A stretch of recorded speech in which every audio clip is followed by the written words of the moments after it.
Ready? Yeah, I'm good.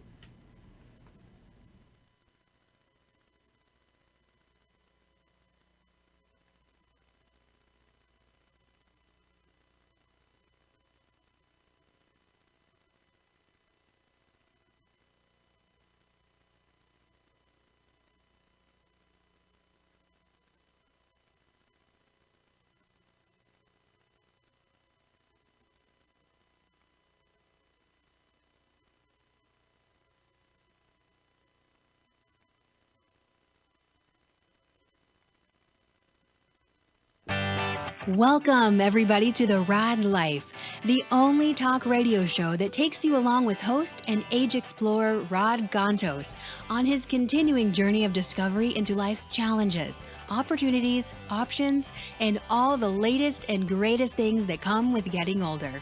The Raad Life is brought to you this week by Your Home for a Lifetime, a company dedicated to empowering you to stay safely, independently, and comfortably in your own home. And Sorry, I forgot to record it here. welcome, everybody, to the Raad Life, the only talk radio show that takes you along with host and age explorer Rod Gantos on his continuing journey of discovery into life's challenges, opportunities, options, and all the latest and greatest things that come with getting older.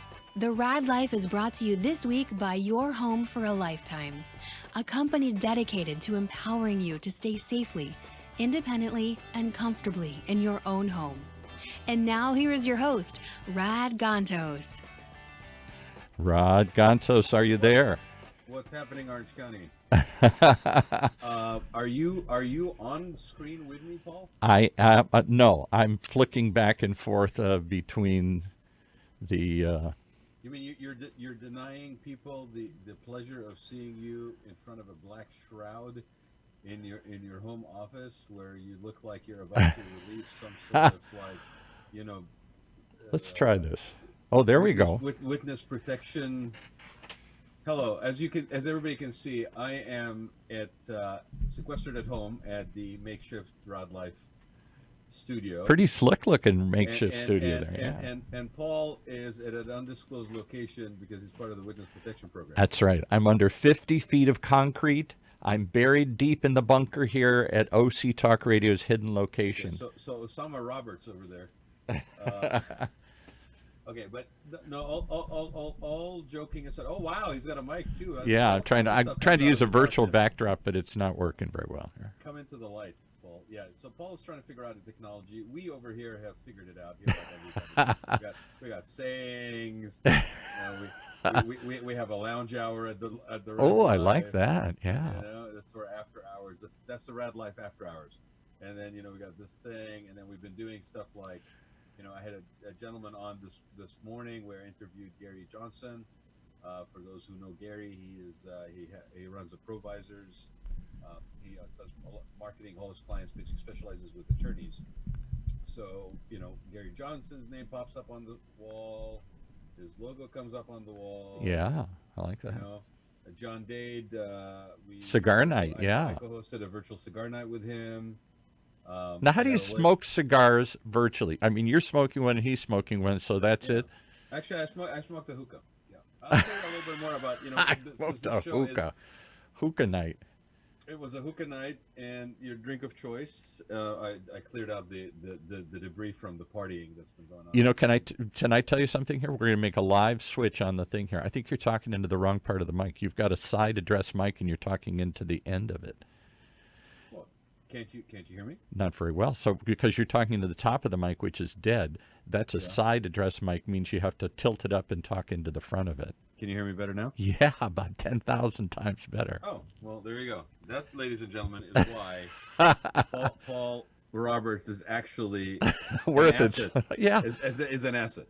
Yeah, okay, all those videos you've been doing. That's it. Well, that's okay. I mean, heck, that I have put out a show a day. Yes. I can't even remember. Was it 14 days ago or not? 14 months ago. Well, we've been doing this show for 5 years. I know, but I'm just saying it feels like 14 months we've been right. But yeah, the recent sequestering, yes, it feels like it's 14 months. But I've been doing a show a day. We actually have like 3 or 4 shows on hold, like because we've basically been doing more than one show a day as far as recording. Yeah. Um, and you wanted to talk about, kind of like what we're finding out, what's going on, and I got to tell you, when this thing happened with the sequestering and the coronavirus and stuff. Um, I woke up one morning, and it wasn't the remote working. The remote working didn't bother me because I've been remote working for about 20 years. The sort of the being at home, working out of the house, that kind of stuff didn't bother me because again, it's been kind of like I don't really have a physical office that we work out of, and we're always on job sites. So I tend to basically operate like out of the Center Club. A shout out to Club Core and the Center Club in Orange County by the Performing Arts Center. Networking all is basically more also sort of virtual, if you will, in that it is not, at a particular location. It's all over. So none of that bothered me. What bothered me, and it was not the first day or the second day. I woke up one morning and it was like, I don't feel relevant.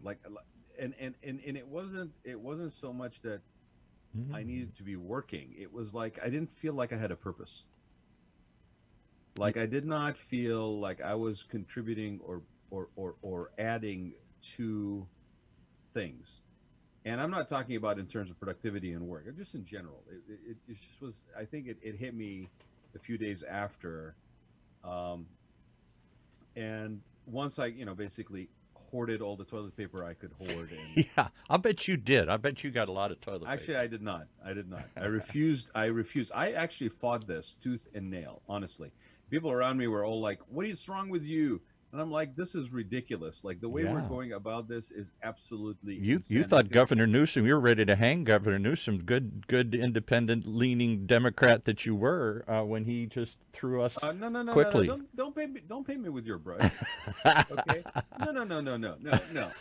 No. Come on. I had a gentleman on, and he talked about politics and the reason why there's the word ticks in politics. Okay, so I'm going to just leave it at that. No, I am proud to be non-party affiliated, non-party preference, and I basically look at things objectively from the person to the topic to the issue, and I will continue to do that. Call it living overseas, seeing too many authoritarian regimes, Yeah. lack of voting. But you rights, all this voted stuff. democratically more than you vote Republican. No, I think if you looked at my You record voted of for voting, Bernie, for Pete's sake. Come on, that's about as radical left as you can go here. so you're claiming Bernie now as a Democrat when you basically guys lambasted him all day long for two terms. Because he supported Running. Biden now, so he's back in the fold. So now he's in your good graces now. You say good Irish boy. He basically He recanted, and he recanted. Okay, he's a recovering Democrat. Is that what you telling me? he's a wannabe Democrat. Okay, so anyway, before I was so rudely interrupted by Mr. Paul Roberts, it's like I think he misses me. I haven't seen him in the I studio do. for about a month, I and so he's do. like he's gonna get it all out in one show. But I really didn't feel like what was the purpose? Like what was gonna make me get up in the morning and like feel like I can do it? And I wasn't really feeling it appropriate, ethical, empathetic, or compassionate to basically be down the path of interior design and going, hey, so I know you guys basically worried about all those food goods and wallpaper and toilet paper and paper towels that you've been hoarding from Costco, but I don't think your house is big enough. So why don't we just build you a room edition? Like let's sell you on a room edition right now, Yeah. right?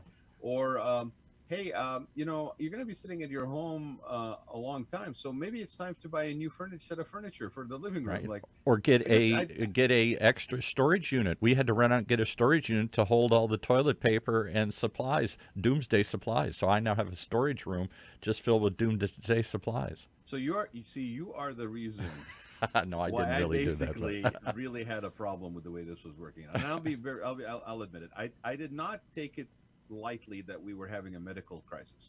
What I had a problem with was how we were going about dealing with the crisis. And it was everything was black and white, shut down, all this stuff. Now I understand the gravity of the situation. Right. But I also could not avoid seeing, and I tend to it's a maybe a gift or a curse, seeing the fact that down the road the actions we are taking today are going to have significant impact on every level of economy, homeless, there's just this ripple effect of taking an action today that is so drastic and severe that you are basically going to have a ripple effect that goes way beyond when we get the all clear siren and everybody gets back to quote unquote normal. Here's the newsflash: we're not going back to that normal ever again. So that's the purpose of, that's what I titled today's show, What Have We Learned About the New Normal, the Okay, new so reality that's going to strike us in the face one of these days. I think we're learning. I don't think First we thing have is I've got to learned. get a green screen to make this thing work. Yeah, That's first what thing I've you learned. need to do is you need to do that. Otherwise, you're basically. I mean, I'm sorry, I'm going to say it, right? Should I get You rid look of like it? you're about to produce some Al Qaeda video or something. Like, I mean, you got this, like ISIL black background behind you. All right, I'll get rid of it here. I'll get Please rid of it. put We'll something just, a little bit more. Oh, thank God. we'll just go back to that. Okay. Are you actually in the studio right now? I actually, don't tell anybody, but I'm the No, only. no, no. I was going to say that picture of the studio is amazing behind you. I am the only person. Orange County Talk Radio is in a high-rise office building. We won't identify which one, but it's somewhere near the South Coast. I don't know why you're worried, though, Paul. I don't know. You and I are both considered essential services right now.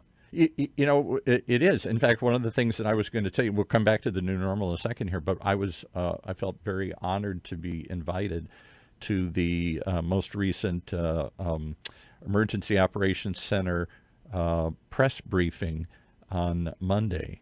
OC Talk Radio was invited, and I thought I should get Raad in this too. And so there was. Is it next Monday? I have to find out when the next one is. Yeah, I would know. love to be there, actually, Paul. I think that would be great. They We might had be- we might channel- even do a- OC Channel 7 was on the call. Of course, the Register, everybody who was anybody. Why don't we plan to go and use the remote kit? Oh, you can't. It's a phone call. You It's don't. a phone call. It's just a phone call. I would love to be on that. They I give think you a that would be secret actually- number to call in, and then a way to ask questions. You dial. I can Please, explain it to you. That would be great. And so, just so I haven't told this to anybody here, but I was on the call on Monday. OC Talk Radio was there. You just told it to a whole bunch of people. Well, I'm going to tell you what I asked, because this was and what I learned from that phone call. This was Monday, so we're taping this on the 15th, Wednesday the 15th. This was Monday 2 days ago, and what I learned on the phone call was this: they don't know a whole lot more about where this thing is headed than we are. That's just kind of the quick summary. The head of the county was there. I forgot what he's called, the guy who runs the county. It's a terrible thing. I don't remember what his title is. The Big Orange. The Yes, Big okay. Orange. I guess there is a public health director for Orange County. She was on, and Supervisor Wagner, who I will give a shout out. He's a Republican. I'm not, as everybody knows, not normally leaning Republican in these things, although I was kind of a liberal Republican growing up as a child. Sharp guy, and of all the supervisors, he's the You only were a one. liberal Republican for about a half a second, and you basically bought into the two BMWs in the driveway. Yeah, right, exactly. Right. So anyway, he was on, Suburban. and so I got a chance to ask him a question, and I also got a chance to ask. Here's what I asked the general health administrator: how will we know when it's safe to go out? What are the criteria they're going to use to let people start going back? Is it just fewer hospital cases? Is it some number of tests that we're going to do? What, absent testing everybody, how will we know it's safe to go out? And she really couldn't say. It was a very, they basically said, we'll get back to you. Because they're not sure if the county's going to have the authority to do it, if the state's going to have the authority to do it, if it's going to be based on the Fed. And no criteria has been floated other than we're going to stick our finger in the air, and I guess it feels safe. Based probably on fewer hospital cases, but no other real clear criteria. So I asked Supervisor Wagner the question that nobody wants to ask today. Nobody. But Paul Roberts, on behalf of our listeners, your listeners, did today. And he was very quick to respond to it, and I thought that impressed me because nobody is thinking that far ahead. What do you Question was this: I know we're in the middle of it. I know it may be too early to figure out what we do next to prevent the next one and prepare for the next one. But as a county supervisor, are we going to start using whenever we come back, are we going to start planning for either another one of these things or this one to come back in the fall? And he said, great question. I'm bringing it up this week to the supervisors because absolutely UC Irvine Health and everybody else is thinking this is not just going to go away. This is going to come back at least once or twice. Can I just say something? Okay. Or something like it. In 2020, in the United States, in Orange County, okay, where we basically have the technology to send a rocket into space and retract it and have it automatically land as if it's on a GPS coordination. Right. For us to still not be able to answer that question 3 weeks into the process, I am sorry, okay? That is unconscionable, and there is no excuse on the planet, because your lack of clarity, your lack of commitment to an answer, even if it's a, I don't know, let me get back to you, okay? And I don't know, let me get back to you was probably maybe week 1, week 2. By this point, okay, we need a little bit more, because this is the ripple effect damage that I'm talking about. Okay, this is the stuff that I saw from day one and that I got really pissed about. I was upset, irritated. People looked at me and said, "You're not taking this seriously." I said, it's not I'm not taking it seriously as a medical thing, but just think about this, okay? If something like this will cripple us this badly, okay, and this has sort of a, even when it hit us in the United States, we already knew the recovery rate. I'm not belittling one loss of life, but I'm saying is we knew what the recovery rate was, okay? We knew the chances of people that are infected recovering. We already knew that, okay? There was videos from day 2 of an English couple sitting in the hospital talking about how their holiday vacation. Yeah, or the flip side, we thought the death rate was as high. I'll give you 2 quick facts I learned along the way here. One, everybody says like the flu. Well, the flu has less than 1/10 of 1% of people die from the flu. They were projecting this had up to 3 or 4%. That's not just 10 times higher, that's 30 or 40 times higher death rates. Right now it's running around 1.5% here in this country. Different countries where they're not as healthy, Italy and other places, it's higher. But here, it's still 10 times deadlier than the flu, but it's 1% or 1 or 2% of the people who get it will die. Right. And so with that being said, okay, we've had scenarios that are worse. We've been through worse, okay? Ebola, for example, has a 50% death rate. Ebola, H1N1, everybody wants to go back to this. Right. Everybody wants to go back to the Spanish flu like it's, like somehow a comparison. Right. Spanish flu was in the beginning of the century. If you're telling me that we can't deal with the pandemic this in 2020 the same any better than we dealt with it in 1918, I'm going to basically look at you and go, what the heck are you thinking you are qualified to do? And in 1918, because I've done it as a big history buff, gone back and revived that, which was a real minor footnote in American history because it happened right at the end of World War I, kind of got lost in that story in the history books. But 675,000 Americans died in that. But here's the lesson that I take from that. It didn't hit all at once. 670,000 died over 3 outbreaks. It hit once, came back in the fall, and hit again. Paul, go look at pandemics on Wikipedia. Okay, we've had situations like this that have caused, not globally, that have hit maybe not as widely, that have had like a loss of life of 1 million people. I mean, my point. I want to get past this really quick, but here's my point. When this happened, I could not avoid seeing down the road from day one. Okay, and thinking, okay, there are precautions, there are things that we need to do, there's things that we should have been doing all along in terms of personal hygiene and upkeep and all this stuff that we have not been doing, and maybe this is a good reminder. Right. But for us to panic health and in whatnot, such a manner, in such a chaotic way, and for there to be a lack of leadership, an absolute abdication of leadership, I am sorry, okay, to put people through this. The not knowing has probably as much, I'm not going to say more, but as much damage. The unknowing. And today we are 3rd week or 4th week in, and we still don't know what it's going to take to get people to have a green bill of health, and I can go back to normal. And we don't know. This is what Supervisor Wagner admitted, and nobody's thinking about the likelihood that we're not done with it, even when it does burn off in the summer. I'll tell you right now, they've already admitted we're not done with it. And what happens when we have a really bad, I mean, I was sequestered for 1 week in January because I had influenza, diagnosed with influenza type 1A, okay? And so I had to basically quarantine myself for a week. Now, that's not 3 weeks, but in principle, it's the same thing, right? I mean, Right. it's not like we have not had situations where we need to quarantine. Now, you're arguing, well, we have to quarantine everybody. Yeah, but you don't really know that you needed to quarantine everybody. The The only reason why you reason we had to everybody is because quarantine, you can't test them. this is a point I make over and over again. The only reason we had to quarantine everybody is because of the lack of testing. We don't know who's got it or how many people have got it. So we got to shut it all down. If we had reacted quickly, like other countries did, South Korea and others, and said, let's find where it is, let's test everybody and take those that are sick and put them away, we could have continued to operate the country, perhaps, in some fashion. And if and when it does come back again, if we do the same thing, we're going to kill the country here. We're not going to be able to shut it down and spend another $2 trillion every 6 months. Paul, let me explain something to you. There's another factor here that's not really being considered and discussed, and it's going to be something we are going to face really quickly. I mean, we're talking about this show being, what have we learned? What is the new normal? Yeah. Well, let me tell you something. First of all, I'm angry as hell that we couldn't handle this thing better, and I'm sorry, but there is no excuse on the planet that we cannot at least. I mean, this isn't we handled it half as good as we could have. This is we handled it dismally. Yeah. Dismally, absolutely And, dismally. and I'll interject one thought. The people, my friends who are Trump supporters, and always say, well, nobody could have foreseen this. Everybody foresaw this.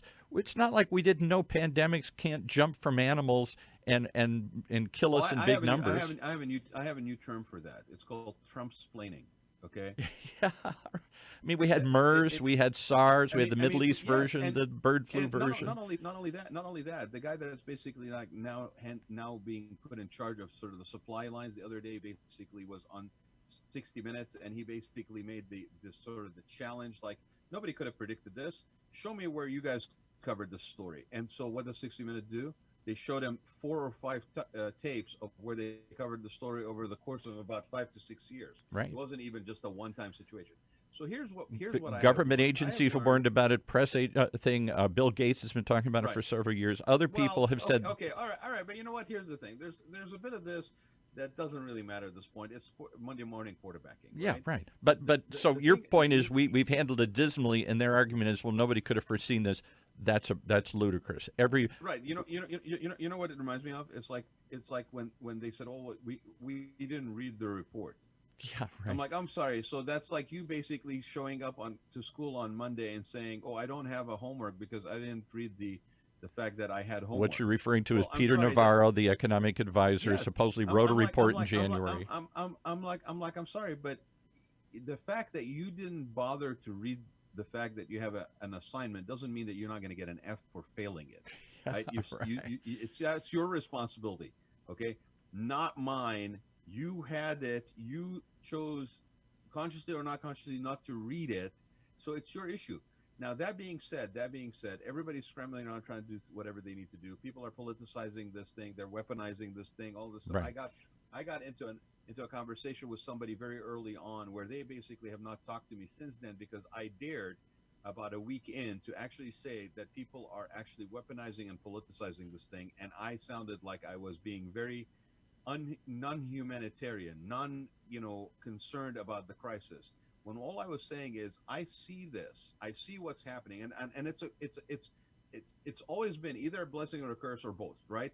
I play chess 3 moves forward. I play 3-dimensional chess in a world where a lot of people play checkers. Okay, so when I basically I'm looking or tiddlywinks, and I'm not saying it as a boasting thing. This is just the way my brain is wired, right?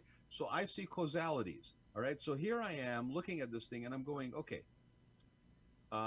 People are now going to get unemployed, and what happens? Boom! Within 1 week. I mean, if you think that this is economics, it's not. Okay, this is very much like the panic of the 20s with the crash of the market. There's psychology at play here.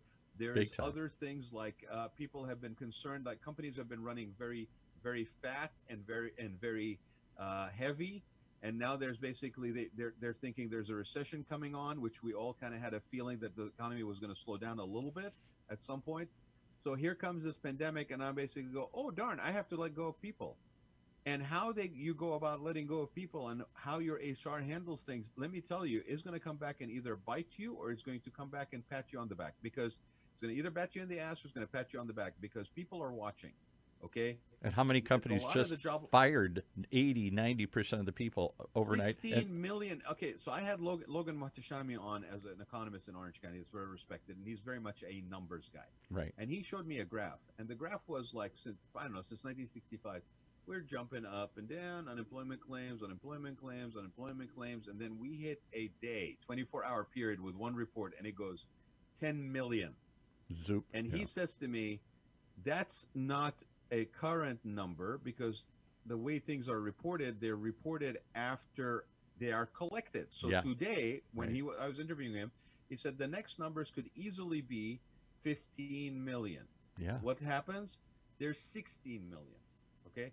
So you tell me how that kind of emergency reaction to lump everybody together and keep everybody at home without any sense of when that is going to be over, without any consistency in your messaging.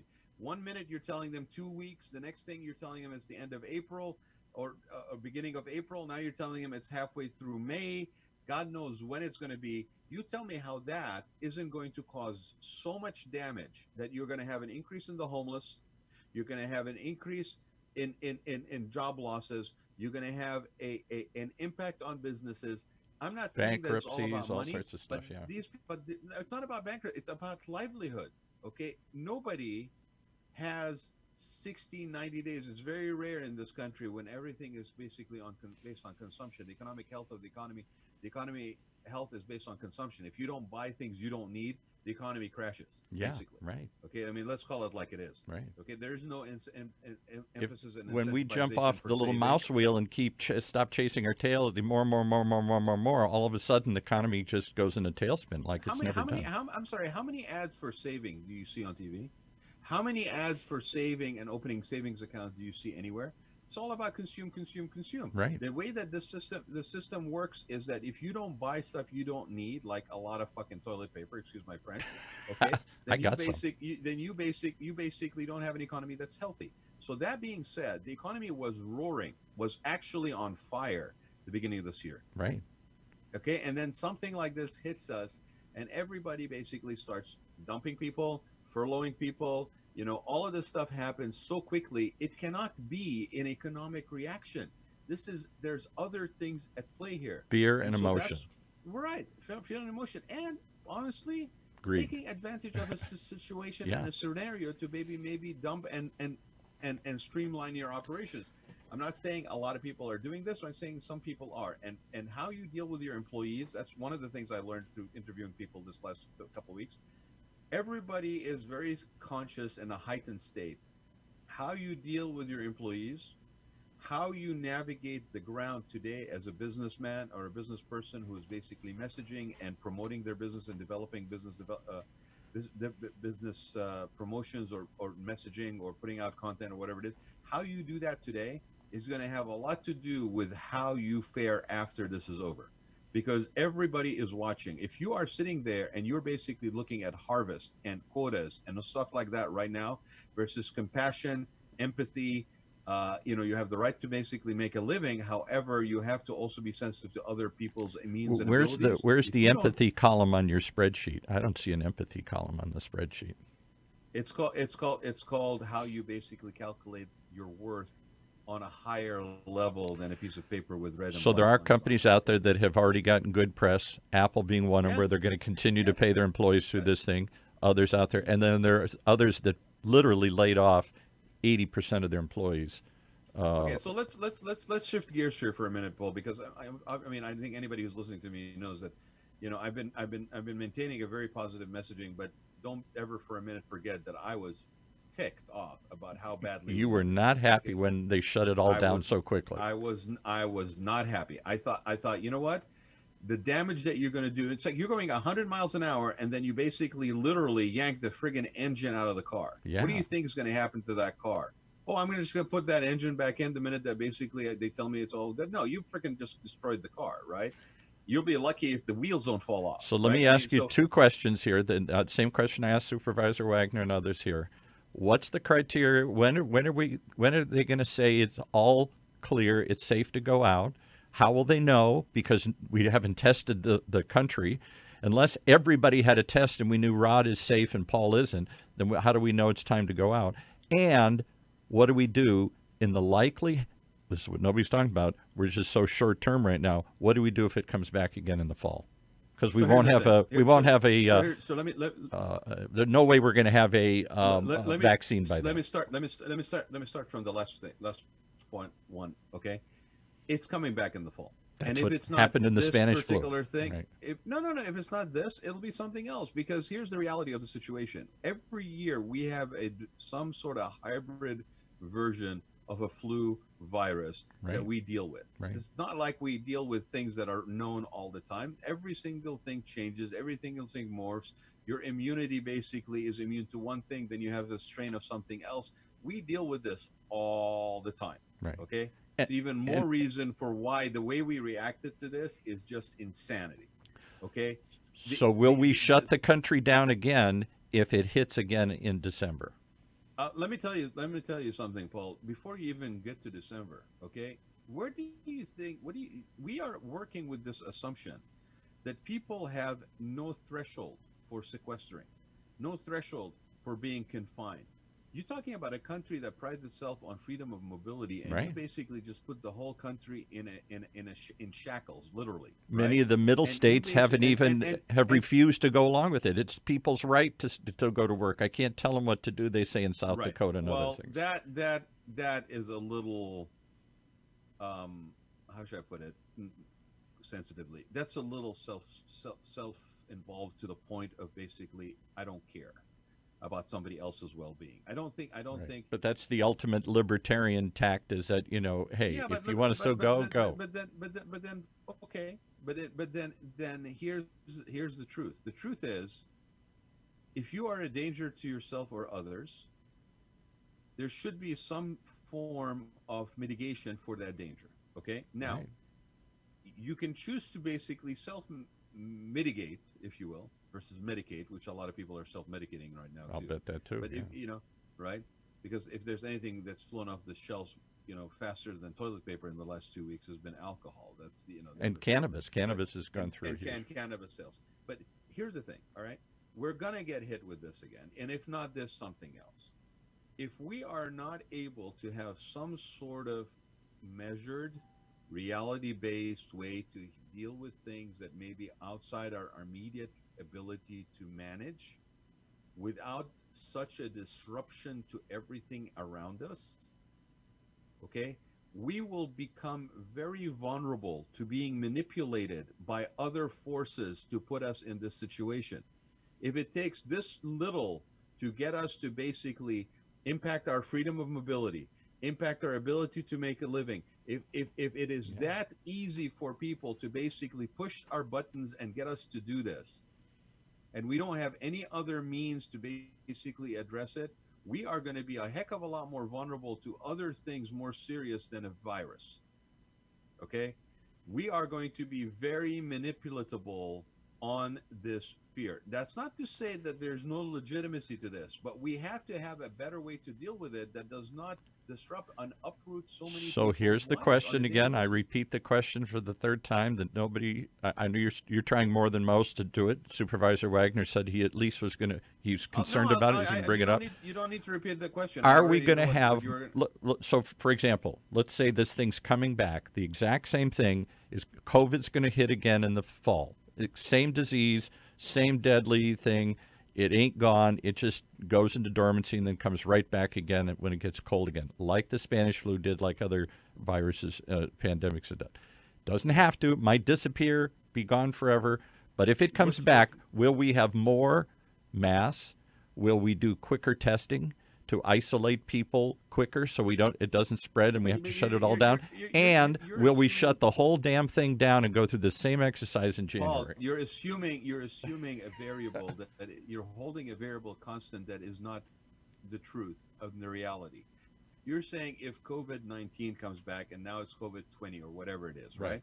Okay, I'm saying, what if it's not COVID? What if it's something you can go on, have not had any? But UC Irvine Health and others are saying high probability COVID Okay, all right, itself Paul, will Paul, come Paul, back Paul, again. Paul. But again, that's myopic. You're looking right in front here.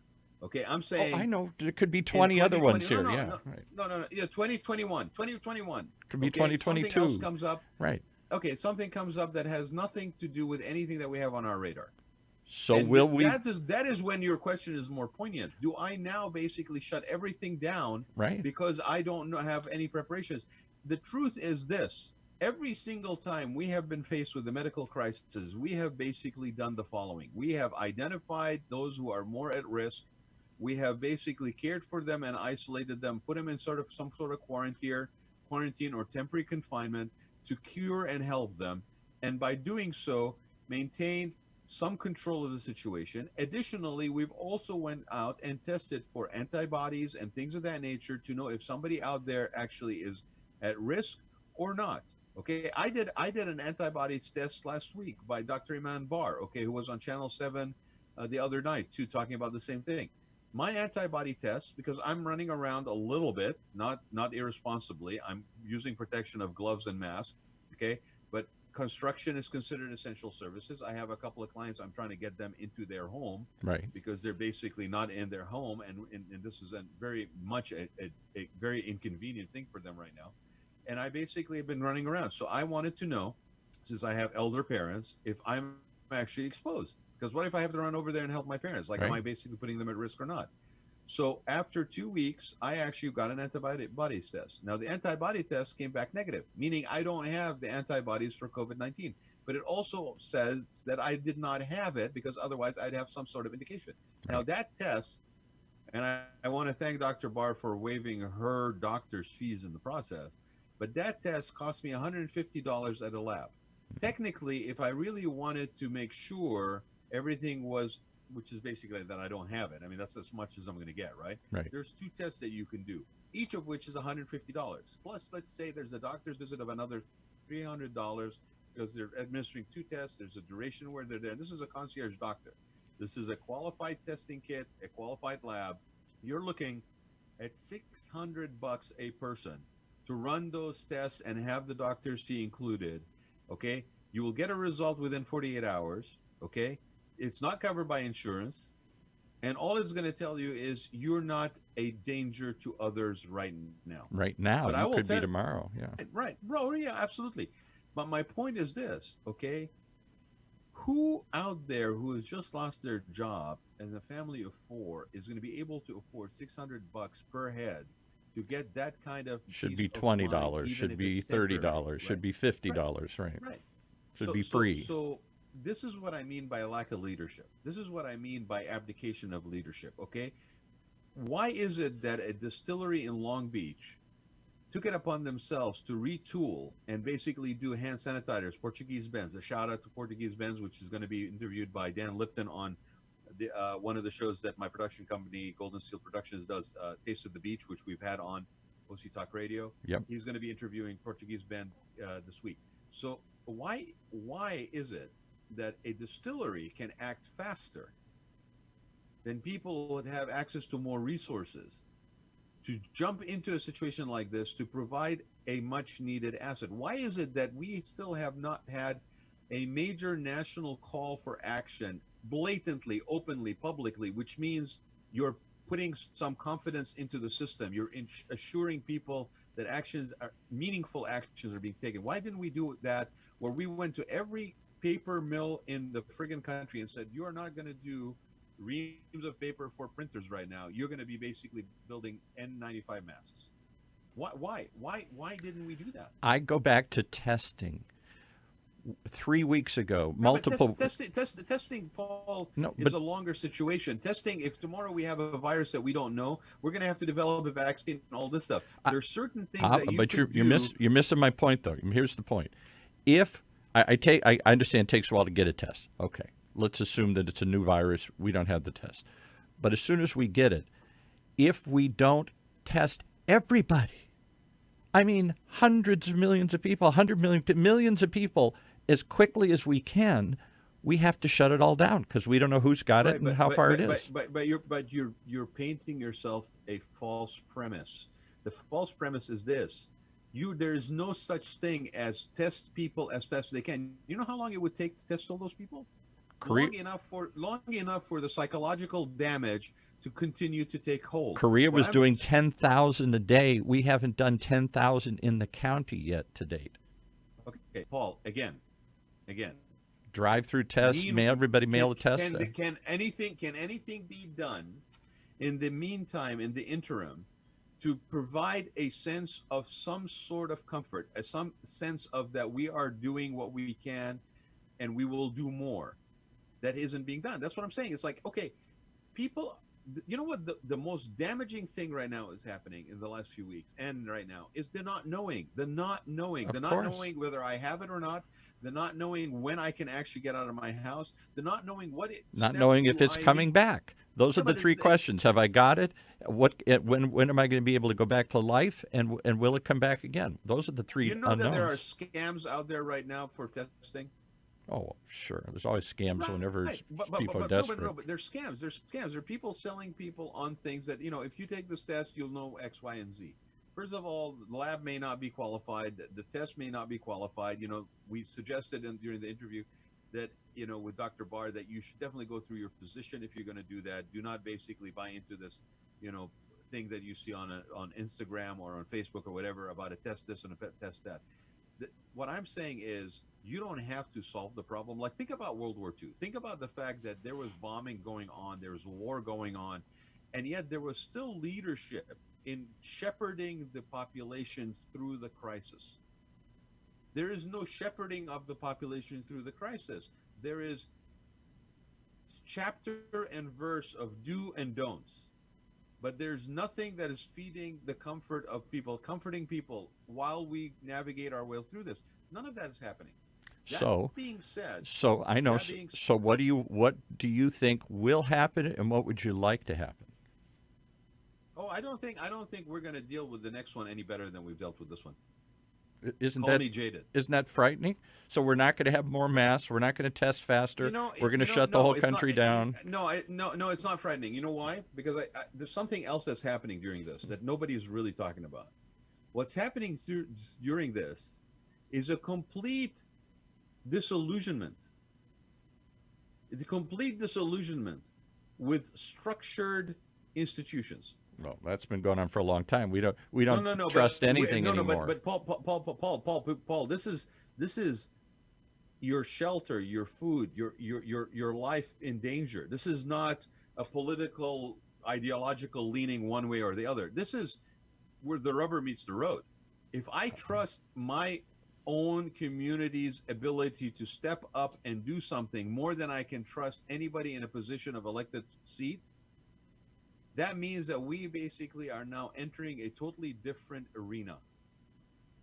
Okay, when I trust more that my food and beverage part of my community, the restaurants, are going to basically jump to doing little mini markets of all the goods that they have in their fridges and freezers, when they're basically going to come together and provide, disinfectants and cleaning supplies that they have access to quicker than anybody else. When I can trust that more than I can trust institutionalized systems and checks and balances, we are entering a completely new era right now on that level. Well, people are handling this themselves without any guidance. People are on their own, stepping up and doing things. Right? So why do I need you, federal government, when I'm actually more better off basically seceding as a state of California? I mean, I'm gonna put it right out there. Okay, why do I need to continue to give you guys donor money as a state, right, when basically I can't count on you in a situation? And I don't know like if people understand what that means is that we as a state pay more into the federal system than we get back in federal dollars. Right. We're a donor state. Why do I need to continue to do that? Now, that being said, again, because the whole point of this conversation was, what is the new normal? Where are we going from this? So this is all the crap and the debris and the damage and all the stuff that's going to be carcasses that are going to be thrown into at the end of this. This is all that. However, I will tell you some other things that I've encountered, and it really stems down to the fabric and makeup of people on an individual basis. Okay. I have seen side by side people in the same industry, maybe even literally next to each other in a shopping center, where one basically exhibits growth mindset and the other one exhibits doomsday scenarios and bunker mentality. Right. Okay. I have seen people that are basically are opportunists and are profiteering, and I've seen people that are extremely generous and can't do enough. Okay, I've seen people basically muster up. I've interviewed people who have mustered up maybe like about 1,000 members on their Facebook group and about 60 people that are sewing masks, and just basically finished a count of 12,000 masks in 4 weeks, including about 1,000 masks or so for the USS Teddy Roosevelt that basically was on the news. Okay, I've seen people basically like these distilleries turn in their operation and retool it to do hand sanitizers. I've seen people, business, that have basically put out deferment, working with people, being sensitive to their plight, all of this stuff. There's been a huge and wonderful expression of the nobler side of humanity that actually gives me a lot of hope. So can I make an interesting observation on that point? Yeah. So as a child, and to this day, I've been fascinated on the subject of war. I was an American history major, among other things. And since I was a little kid, I loved reading about war. And everybody'd say, why? What are you, a warmonger? I said, no. War, to me, brings, when you place people in extreme life and death situations, like in a war, it brings out the ultimate good and the ultimate evil in people. You see people with self-sacrifice and throw themselves on the grenades and do things they would normally never do, and you see people do the most horrible things and kill millions and, all the horrible things we know that happens in war. This is like that experience. When you place people in an emergency, some of them rise to the occasion and give you hope, and some of them you say, what the hell are you thinking? Have we sunk that low? That's the world we're in. So you choose to focus on the positive, and there's a lot of it out there. There's also a lot of negative out there. A lot of people ripping people off and doing things. Here's the thing, Paul. People's bullshit barometer right now, or is a monitor is highly tuned. Okay, the fact that people are out there still acting like I can pitch you goods and services that you don't need right now, and somehow I'm not. But it's happening. Somehow. Can I give you one example of that struck me just as an anecdote? I, like you, have thousands of people. I think I have 8,000 people on LinkedIn in my group, because we're a radio station, and I can't tell you how many financial planners out of the woodwork every week. Hey, Paul. See, we're LinkedIn. Maybe you'd like to jump on a call and go through your financial objectives right now. And I thought, really? Yeah. You're going to try and snake me away from my financial advisor at the moment that I'm trying to? I'm looking at him saying, man, did we do a good job or a bad job? And you're going to get me to. If there's anything I can suggest to people, and I talked to this with Gary Johnson earlier on this interview. I think his interview we'll drop it probably Friday, but. If not Friday, then definitely over the weekend, Saturday. But here's the thing: if you're on LinkedIn, and we talked about this in the sphere of, are you relational or are you transactional? Right. And those are terms that are common for people. Like, do you operate your business and your life on a relational basis or a transactional basis? Right. And we have argued and said that the only way that you sustain something is a relational-based business, not a transactional-based business. Because transactional means that it's gonna be more costly. You have to keep the funnel going. It's a game of numbers. Relational is repeat business, etc. So we were talking about how right now it's an opportunity to basically connect with people, and I'll share this also because it's a positive. You say, focus on the positive. I don't think I'm focusing on the positive with blinders on. I think I'm looking at things through reality. And that is right now, we have the ability to actually reach out and connect with our networks, with our families in ways that we were not basically able to do before, because we had so many things that were distracting and pulling on us. Right now, that noise, that cacophony is much quieter. It's not gone, but it's much quieter. And so it gives us room to think, room to breathe, room to, we have been gifted a gift of time, to be honest with you, right? And before this, just to use a spa industry reference, we got to the point where people were paying for silence. Okay. Yeah, Oh, right. I need silence. I'm Right. willing to pay for it. Right. Okay. I need isolation. I'm willing to pay for it. Okay. Floating tanks, saltwater float tanks, basically were very popular. Everything, quiet we rooms. Yeah. We are so inundated and have no escape and no solitude that we were willing to pay for it. Right now, in a split of in a flip of a switch, we basically have been given the gift of time. If you look at this as being the case, you will see that you can turn this very much into a positive. It's a time for you to reimagine. It's a time for you to self-reflect. It's a time for you to look outside the window and see what other things that are happening and how could they apply to you. It's a time for you to basically look at what constitutes your quality of life. Okay, how do you assess your value? It used to be that the two almost cliche questions were, what do you do and what do you drive? Well, right now, nobody gives a crap what you do as long as you're not basically being an opportunist and a profiteer, and nobody really cares what you drive because you're supposed to be home not doing that anyway. Right. So how do we evaluate self-worth? How do we evaluate status? Okay, these are questions that really, whether you're consciously asking yourself or you're not, are things that are going to be changing. There is no going back to the old state of being. There is a new normal. The new normal may be, we come back out of this. There's a glut on the market of qualified labor force now. Companies are starting to build up again, right? Because again, like I said before, the impact on this, the reason why we've had a loss of jobs has not been an economic reason. It has been I can't have people coming into an office and work reason. Now, we've also learned that we can work outside the office. So now that qualified person you're going to hire, are they going to now negotiate that, you know what, the precedence is set. Yeah. Right. I want 3 days of work at home and 2 days work at the office. That is part of my benefits package. I want 2 weeks every 6 months off because I can still operate in a remote situation. All of these things. Does that mean that these companies now need less real estate, which means that now there's more commercial real estate glut on the market? If you're a restaurant and you just realize that basically you were allowed to sell alcohol, as part of As your a pickup takeout? and delivery. Yeah. Right. Are you going to now put that genie back in the bottle, state of California? Good luck with that. There's way too So, much margins on alcohol. in the last 5 minutes of the show here, let me do what I've done with others if you're willing to do this. Let's do a lightning round. I'm going to ask you, for example, is it a V-shaped recovery or a slow-shaped recovery? I'm just either or things, and you're just going to, off the top of your head. Okay. We can't, without any big explanation, just yes or Okay. no. All right.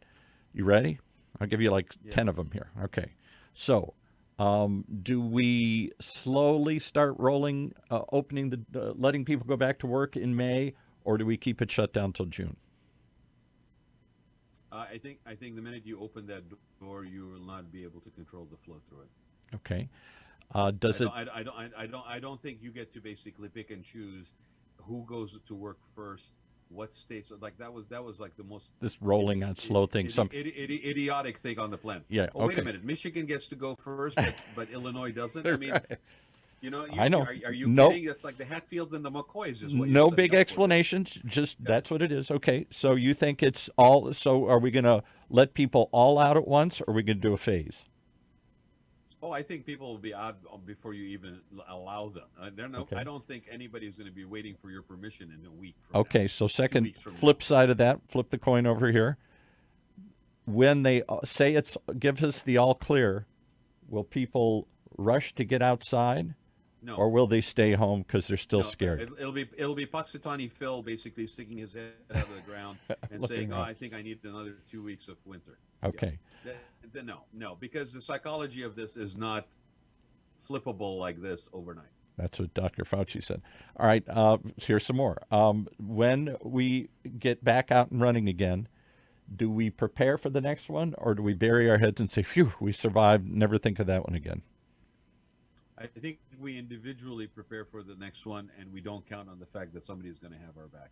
I Okay. think that's what's going to happen. Is we're going to basically do exactly up what we to did with us, right. earthquake kits. We're going to have it, and in the car. We're going to take care of our own. We're going to make sure we have stuff like that. So, So hey, there's a maybe business there's an opportunity, opportunity to just like expand. they Yeah, create yeah. earthquake kits. Maybe they'll be creating pandemic kits, and you'll have one in your car in your house.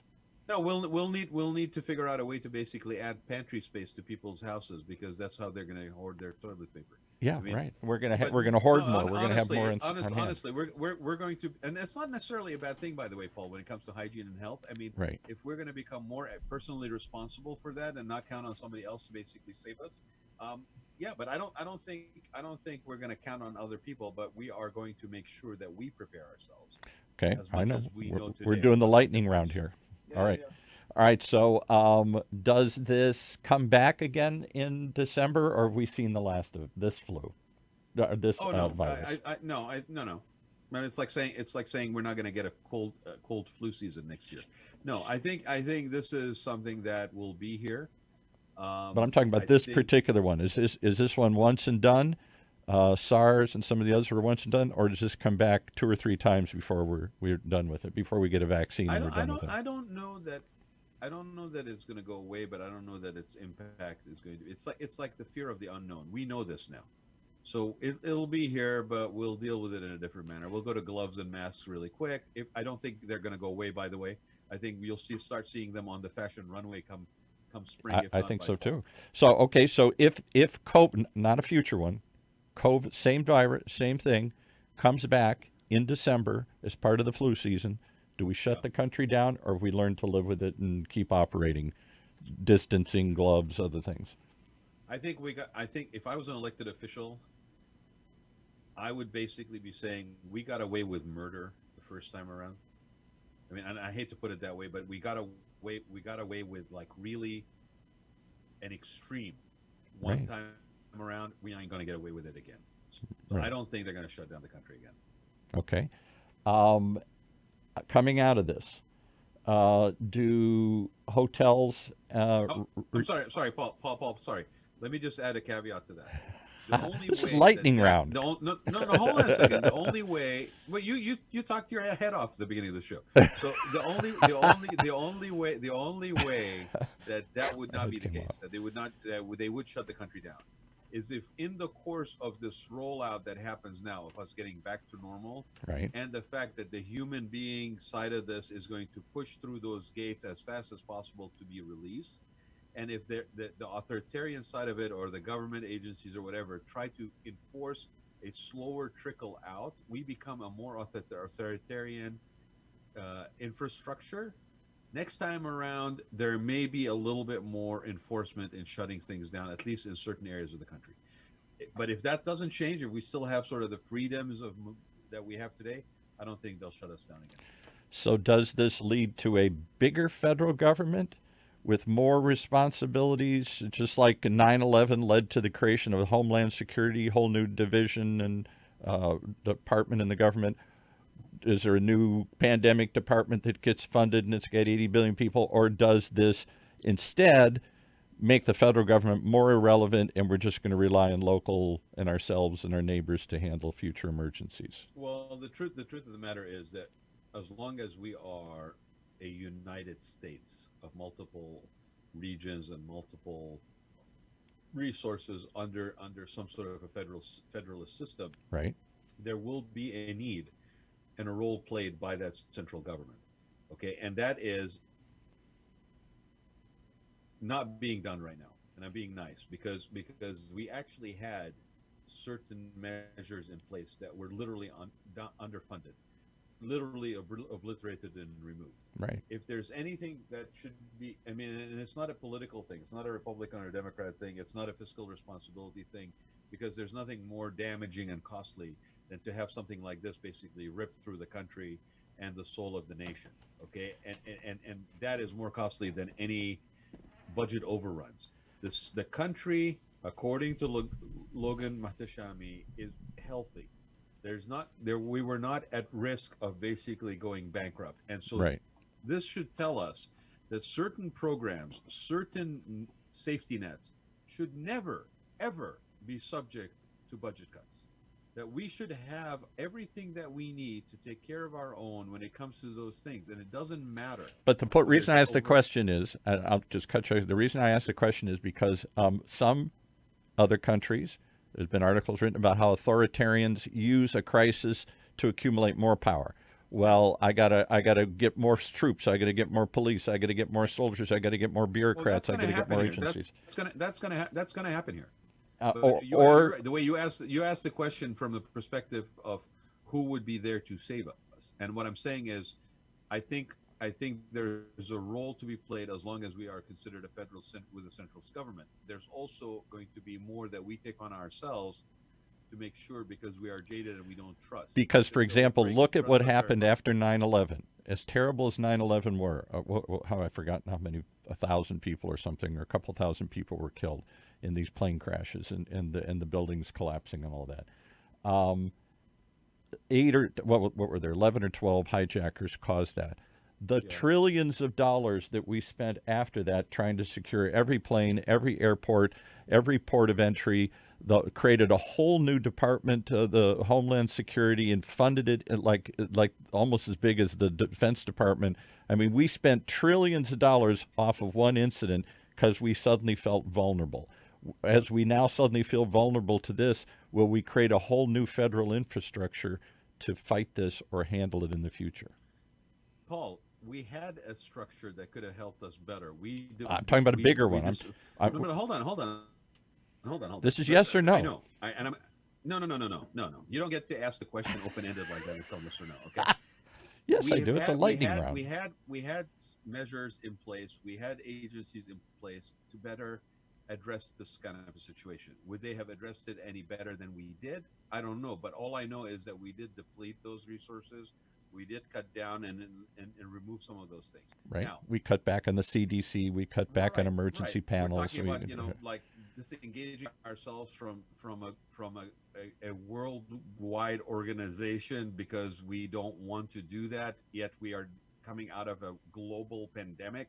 I mean, it makes no rational sense. Will this be used by some with an agenda to try to basically build a larger infrastructure system Right. of authoritarian oversight?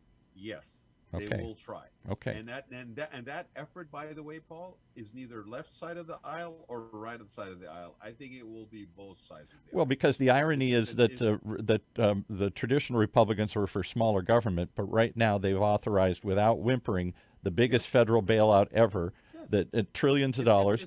I'm sorry, it's called power. What was the question? Yeah, right, exactly. All right, so here's the next question. So that doesn't come in a blue jersey. Or as we come out of this, will it accelerate people's distrust of government, or will it restore? Will we go back to the Joe Biden? Let's go back to the way things were, and we're going to trust the federal government more. Joe Biden's campaign would do themselves immeasurable harm if they try to continue to tell the message of going back to the way we were, because nobody's buying that we're going back to the way we were at any level anymore right now. But that's kind of his argument is I'm old enough. I know, I've but been there. That was before coronavirus. If he's got a smart marketing branding team on his team, that basically they will not do that. The thing about this is this, though. You asked the question: will we trust government more or less? What have you? Right. Right? You and I are constantly. We've been in a decline. We trust it less and less. Well, that But you and I have been saying on this show, and the reason why OC Talk Radio is around and why shows like this are popular and they gain traction is because all news is local news. yeah. The same principle applies here to answer your question. I think we will trust more those closest to us in a position of leadership to basically support our needs than further away. And this is why I'm saying to you, when we're all joking around about California seceding and all this stuff, right? I would bet you that today, more than 3 weeks ago, there are more people willing to accept the fact that I got to look out for my own in my immediate surroundings, and you take care of your own on the other side. Wow. So we're I much more think- localized worries. We will trust more the local side of things than the national side of things. And that was a direction we were moving in anyway, by the way. If you look at the last election cycle and the type of people that actually got elected to higher office in DC, the people have a few things in common. And one of them is they were a lot closer to the people. You listen to some of the people that are out there that are basically, interviewed, or basically, are dealing with the banking industry or in Congress. I'm thinking about, somebody like Katie Porter, for example, or other people on either side of the aisle. They are a lot more connected to the local communities from which they come. I think that is where the trust is going to be. Well, trust among governors, left or right, a Republican like Mike DeWine in Ohio, or Yep. Andrew Cuomo in New York, 70% approval ratings for both governors. Yep. Federal, less than 50% people like the federal. And it begs the question, Paul, right? It begs the question, what is the federal government going to do? When now they are faced with the reality like we are right now. Right. Are they going to get bigger? Or are they going to get smaller? The country or not opening up the country? Well, no. But I'm just saying. Are we going to look to them more, or are we going to look to them less? Are we going to give them more money to build stuff? How can you, as a federal it could government, go either way in a situation like this? Yeah. How can you, as a federal government, in a situation like this, claim that you are for state rights, but still want to implement the fact that you have the supreme power? Exactly. You can't have it both ways. Can't have it both ways. And right now. But you just said power is the answer. So when one side's in power, everything changes. All right. So more questions here. All right. So Trump was largely elected by a class of people, a group of people, my friends, my relatives, who distrust government and distrust experts. What do they know? The guy spent his whole life studying that. I know as much as that guy knows about climate change, about drugs, about anything. So will we trust experts more now and see that we need them, or will this just accelerate? See the experts, they don't know. Okay. So I'm not going to go down the path with you, basically picking on one side or the other, but I will answer the question this way. If you were basically finally able to get your test, okay? Right. Do you want a politician? Or do you want a doctor to basically read the results? A lot of people don't trust their doctors. A lot of people don't. I'm not just talking about politicians, experts. No. Hold on a second. It's a very simple question. Okay, you need a test to clarify if you are basically with coronavirus or that you are clear and are able to return whatever. Right? Do you want that qualification on a piece of paper to be signed by a politician or by a doctor? There's a third option, or by nobody. Just send me Amazon. Just send me the kit. Paul, I'll say it's blue or red, and I'll decide. No. You don't have that option. Why? That's the scam. That's the scam I'm talking about. No. But so you're missing my point. So there's been a general decline on the left and on the right of we don't trust experts anymore. My wife doesn't listen to her doctor. Your kit from Amazon was basically tested in a lab in India. It does not qualify to clear you to go back to work. As a company, I will not accept that result. So okay, now, all right. No, but you're missing. I know you're trying to make it. You're trying to make it one or the other. But I'm saying there's a third choice where people. I don't trust the politician, and I don't trust the doctor. I trust my own gut instinct more than anything else. I'll You're decide. Not qualified to sign that piece of paper for me to hire you and bring you back to the office without okay, knowing. But you're reacting to this negatively. I think you're missing the fact that there has been a general decline in our acceptance of expertise. I do my finances myself now. I don't trust any. Let me finish. Let me finish. I don't have a financial advisor. I do a robo investor. I don't go to the doctor as often. I go to mothers and get alternative medicines. I don't believe in vaccines. I don't believe in climate change. I don't believe in experts of any kind. And so will this continue, or will it come back? So if you've got it under such control, Paul, then why aren't you friggin' sitting at home? I'm not saying me. I'm saying the country as a whole. We don't trust experts. Okay, I'm telling you something. That's a luxury. You don't trust experts when you basically don't need that expert's clearance, right? I don't trust government until I basically need my fast pass at the airport to be cleared by, Homeland Security. I don't trust the bank. I basically need somebody to help me with my stimulus check filing. Okay. My point is that's a luxury. When we say we don't trust this and we don't trust that, that's a luxury. You don't have a luxury to not trust right now when it comes to the medical crisis that we are facing. So that's your What answer. is You think happening you think you think we're going to have a renewed faith in doctors and other experts now? It's not a matter of faith. It's a matter of necessity. I will tell you, as a business owner, if you basically show up and tell me, as we are still dealing with sort of like this pandemic that's now maybe less, but it's still a danger of it being coming, whatever, right? I'm going to basically say to you, and that's going to be a challenging to some things that I will mention in a minute. But I'm going to say to you, I need, just the same way as I would do a security check on you or a background clearing check on you, I need a medical signed by a lab that That you're has these clear. credentials and qualifications. Right. Otherwise, I can't hire you. I apologize. And now you're going to say to me, well, you can't discriminate against me on basis of sex, creed, sexual persuasion, and medical conditions. And I'm going to say, yes, I can, just like an insurance company can deny you coverage because of a pre-existing condition. But Prove to couldn't me I that you do trust? And you're gonna. I know exactly how you're gonna react. You're gonna cut me off and say this. I'll start howling the minute I say this. I don't. There are many people out there. Forget about me. There are many people out there that would just as soon trust a kit from Google as they would go to their doctor and pay the $300 and have them to some. Many people would say, I don't need that doctor to sign off on it. I'll trust technology. If Elon Musk comes out and says, I got a kit and mails it to everybody, or somebody we all worship, or the next Steve Jobs of the world comes out and says, I got a kit that will solve everything, I think people will trust that as much as they would, and instead of going to their doctor, going to their priest, going to their politician, all the people they used to trust, I don't think they trust them anymore. We trust technology, but we don't trust that class of people called experts. No. But you see, you're misunderstanding one thing. You said we don't trust that class of people that we call experts, right? Right. That's Unless what they're you said. technology. We trust those Hold experts. on. You just said that, right? Right. Okay. Don't use the word technology because it's really irrelevant. You trust sports figures. You trust celebrities. You trust Maybe. heads of industry more than you trust quote unquote expert. Well, guess what you just did? You just made all those people experts. So you can't say you don't trust experts. You trust experts. You just basically have a different set of you're just trying to parse the word. We know when we say experts, people who are educated, who have spent a lot of years studying something.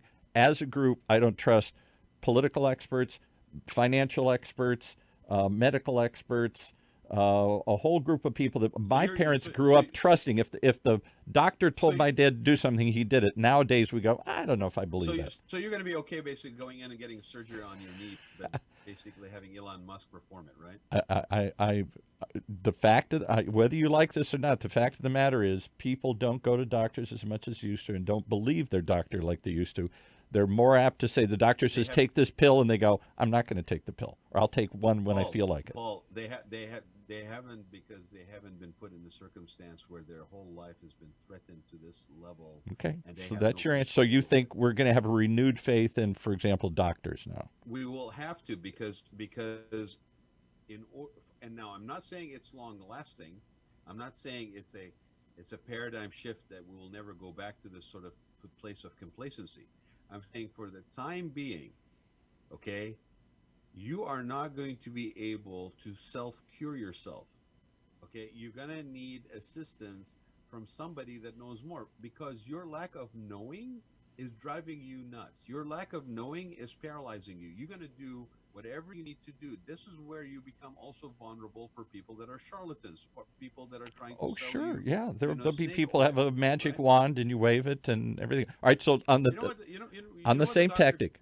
What the doctor, yeah. Or on the same tactic. Hold on a second. You know what the doctor told me when I basically got my antibodies test? What? She said the mask is there and it works, but it's really for other people to be protected from you. Yeah, right. Not the other way around. Yeah. And the thing with gloves, she's like, I don't know where that came from. Because if you really think about it, the idea is that, you could touch something and then touch your face, right? Right. Okay, so you I'm can still wearing a touch the glove and you touch it there. So how does that even change anything? I doesn't. touch my face, now it's on the glove, right? Right, doesn't. So but there's a perfect example where we trust our own gut instinct. Somehow I feel safer if I put a glove on, even though the experts say it's a waste of time. We're still doing it. Well, but I think you're more likely to listen to that expert right this minute. I'm not than sure. you did before, because you are at more risk. The cost of not taking that into consideration. All right, here's Go another ahead. one. Another controversial one. I'm a good Irish Catholic. I have never missed Mass. I can't remember ever once missing Mass. Maybe once or twice if I got sick, but I'm Okay. that dedicated to doing this. Okay. Now in 4 weeks, 3 weeks, I haven't been to Mass.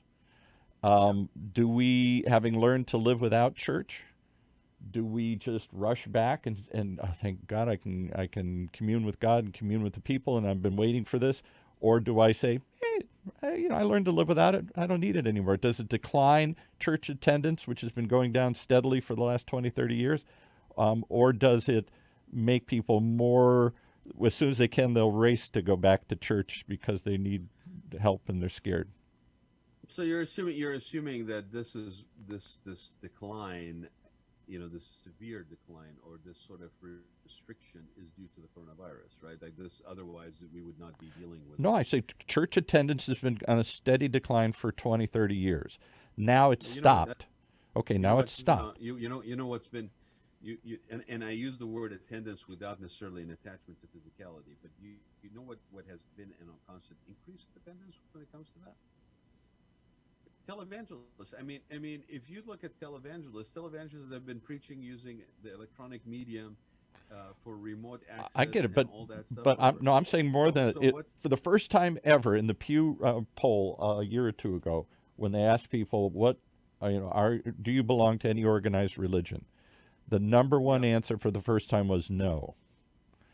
Well, more than 50% of Yeah, people but for the that has nothing. first time That in has nothing history. to do with. That has nothing to do with attendance. That has nothing to do with attendance. Well, You yeah, can it belong does. to a denomination. Paul, you can belong to a denomination and not be basically a person that goes physically to those I get it, masses, but right? attendance is clearly an example of if I say I belong to a club but I never go there, I'm probably not much of a member. If I go to the club every week, the Elks Club or something, that I'm probably really a member of that. I probably am.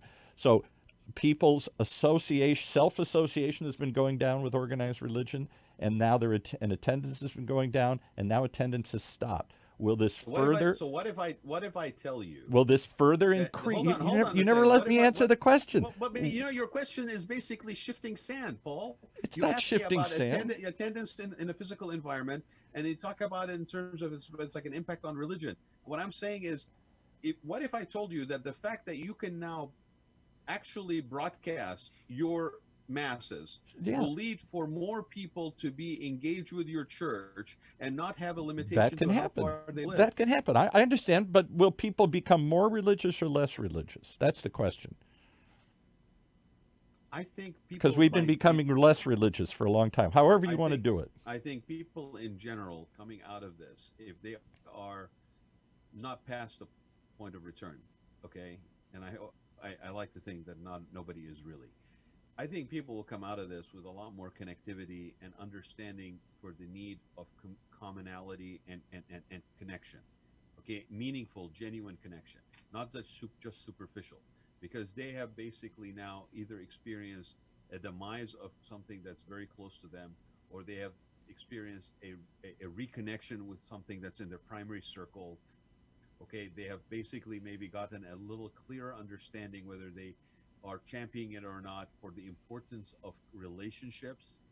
And what the fact is happening right now is we are given an opportunity to see relationships without the need for physicality and proximity. Right. We are basically imagine people that basically, the old adage of people who basically got together and got to know each other over the course of being pen pals or corresponding, right? Right.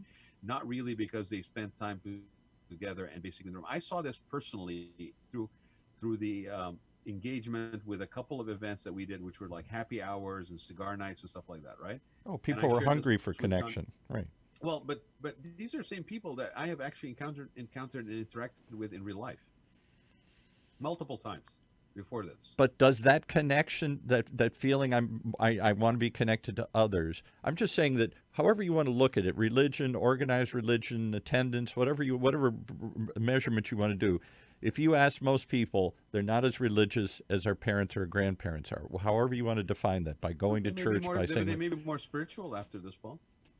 so we'll organize. I'm looking at all the major organized religions. Will this be continue that decline to associate, to belong, to participate, to do anything? Will we be more on our own? No, if you look at the course of history, anytime humanity has been challenged by a crisis, it has led to more belief and faith. Usually, yeah, usually. So But I don't think that's so gonna will we change see here. more people going to church, and churches will be streaming more, and then there'll be more people reaching people, be more connected and communicating with churches, or have churches lost their relevance? It goes back to the thing we were talking about before. It depends on what these churches have done in the course of this crisis, because if they, and I have not really seen a lot of activity. Like I've seen some people basically just turn on the cameras, and basically that's all they have done. Right. I mean, there's some people are going to basically remember how you acted and how you behaved during this period. My own You personal really view were- is, and I'm disappointed in what my church has done and others have done. They have tried to stream. They just turn the camera on and then they conduct it. But it's so empty. It doesn't have any. If that's all church is just turn on a live stream once a week, and I'll watch it while I'm cooking or cleaning. It doesn't. I realized the church to me was more of a communal experience, and I needed to go someplace and have a crowd. It's like going to a sports. Same thing with sports. Will sports just become online, and we'll stop gathering a tribe? That's sort of a religious experience. If you're a big sports nut, you go to watch your team, and your tribe gathers and everything. Will we do less of that tribal gathering or more? I think our definition of tribal gathering just got a lot wider. I think again, you keep using these references to the old normal. Well, yeah, right. Yeah, Are we going back to the old normal, or are we going to the new no, normal? But the first thing I said was there's no going back to the old normal. So- I said that to you, and you termed this episode the new normal. Right. So there's no going back to the old normal. Abandon the old normal. That does not exist anymore. So will Okay, that's a nostalgic- esports will go up, and football attendance or baseball attendance will go down. Filling up stadiums or baseball games will go down.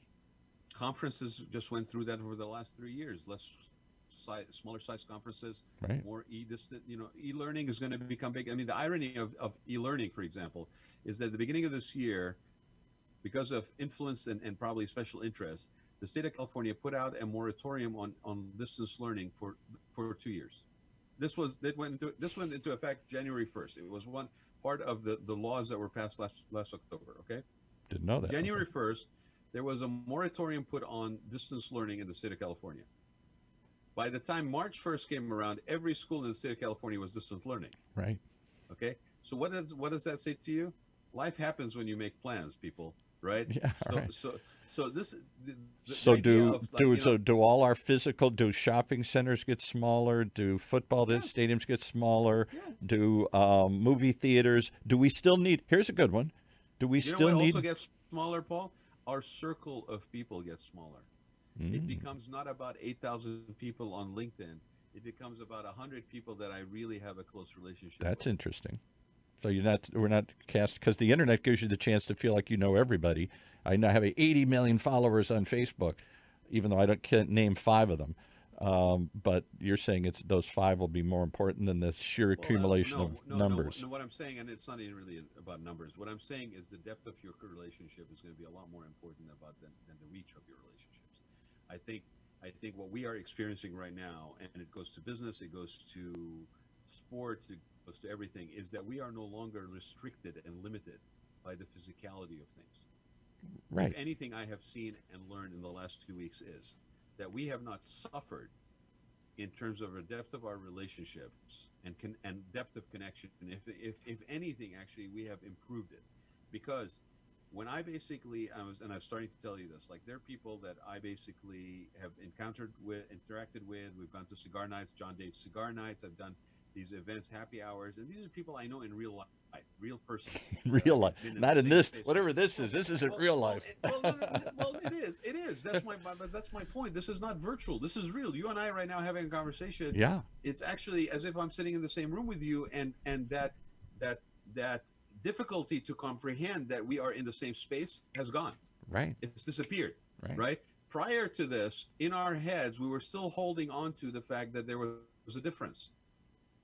That in the same room, not in the same room, it's a difference. Right. Right now, what we are learning is that that was a misunderstanding in our own head. That was a placebo thing in our own head. It really doesn't matter, right? These people that I basically interacted with in the real space before, multiple times, when we all sat on a phone call for happy hour cigar night, where we're basically all hanging out, whatever, a couple of things were worthy of note. One was that nobody basically was putting on airs.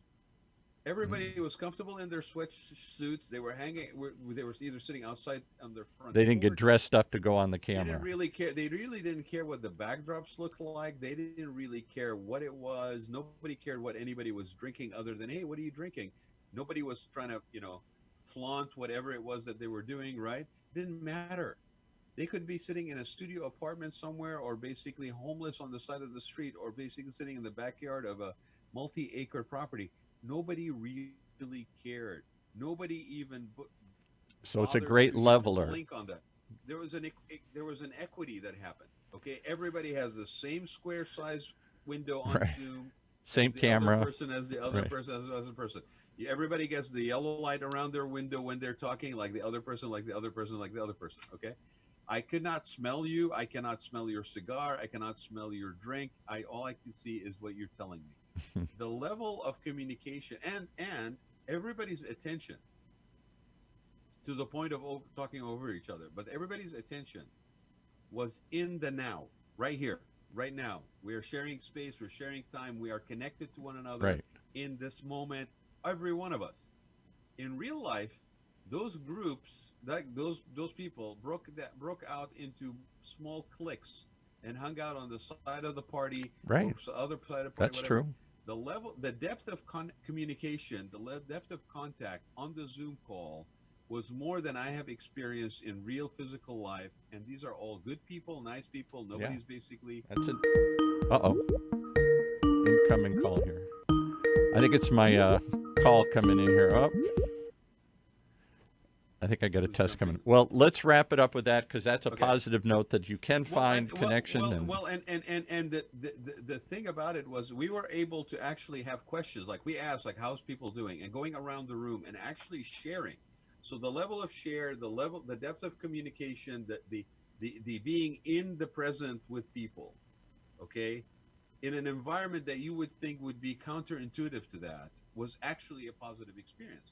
So if I embrace that and I put as much value on this communication format as being in a space with somebody, did I actually lose something because of the coronavirus, or did I gain an insight into another side of life that I was now basically given as a gift through a crisis?